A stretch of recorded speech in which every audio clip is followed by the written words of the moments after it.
Essentially, yes, I think that is the case. And to the extent that the Fed's QE3 program is very ambitious and effectively backstops risk-off moves in our view, and also add to that the ECB bond buying program, which looks increasingly likely to happen, which again I think is at a global level supportive of risk appetite. I don't think at the moment, to be honest, the market is really risk on or risk off. I think the market really is wavering and waiting to be convinced. When you look at quantitative easing coming out of the UK, when you look at the Americans still willing to be very loose on monetary policy, why would you go into, and you're not meant to go into, that's the whole point of QE3, quantitative easing, is you're not meant to go into the bonds and the so-called safer assets because their yields are driven down. So again, you've got a reason to be risk on, and that's exactly the point behind quantitative easing. Well, that's just it. I mean, if we start to see 10-year yields creeping down for Eurozone nations, if we start to see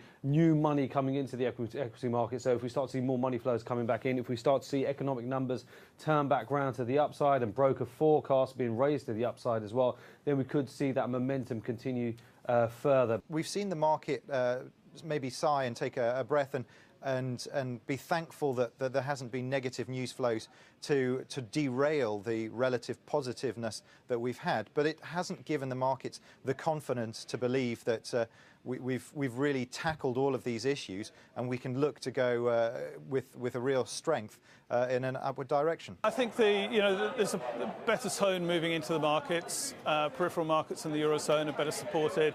And I do think that this this underlying risk-on feeling will continue through to the year end. I think next year is perhaps a different case entirely.